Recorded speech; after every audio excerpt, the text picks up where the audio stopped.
In the winter of 2006, the Northwest was hit by the worst windstorm in decades. This storm knocked out power to more than 1.5 million homes. That's 1 out of every 2 homes and businesses.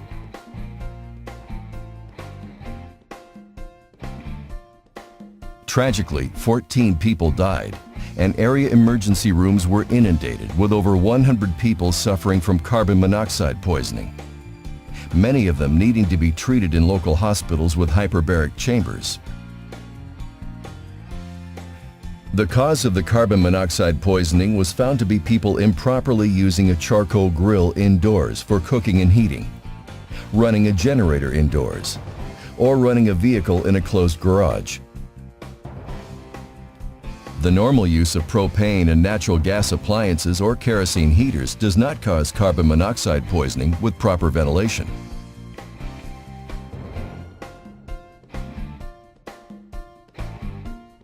But in poorly ventilated or enclosed spaces, carbon monoxide can build to dangerous levels, causing poisoning when the fumes are inhaled.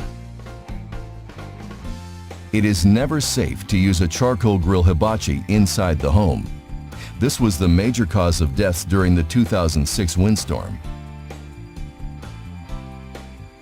How carbon monoxide enters the red blood cells. To understand why carbon monoxide is so dangerous, let's first look at how it enters our bloodstream. The purpose of the red blood cells is to carry oxygen throughout our body, most importantly to our heart, lungs, and brain. When carbon monoxide enters our body, it easily attaches itself to the red blood cells. These cells then carry the carbon monoxide throughout our blood, poisoning our heart, lungs, and brain. As the level of carbon monoxide increases, the amount of oxygen in our blood is reduced. This can lead to illness or death. Why is carbon monoxide so dangerous? This gas has no color, taste, or odor to it, so it's very difficult to realize when you're breathing it in. The effects of carbon monoxide poisoning. The effects of carbon monoxide can be variable. They can be mild, like dizziness, nausea, vomiting. They can be severe, as in coma, unconsciousness, or even death. The role of a hyperbaric chamber. Treatment in a hyperbaric oxygen chamber is critical to severe cases of carbon monoxide poisoning. It removes the carbon monoxide molecule from the red blood cells rapidly and eliminates the toxic effects.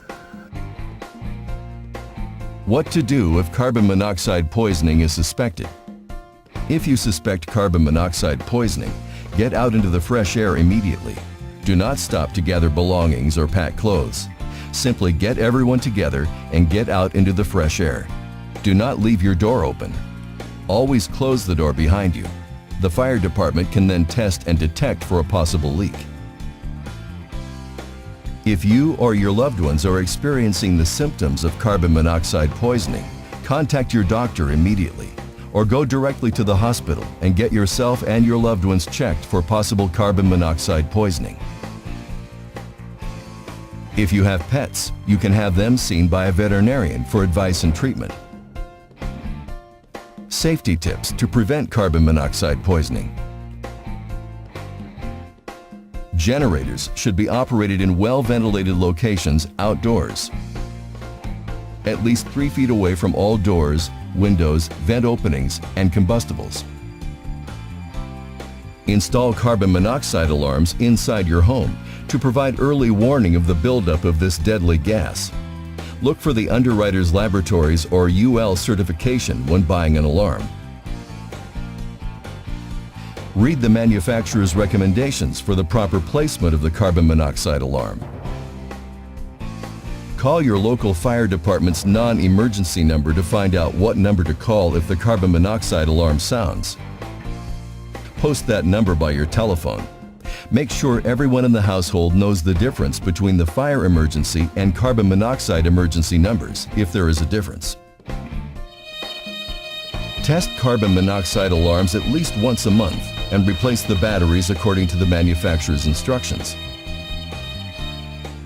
A carbon monoxide alarm is not a substitute for a smoke alarm. use both a carbon monoxide alarm and a smoke alarm. Remember, you cannot see or smell carbon monoxide, but it can be deadly. Follow these simple steps to protect yourself and your loved ones from this silent killer.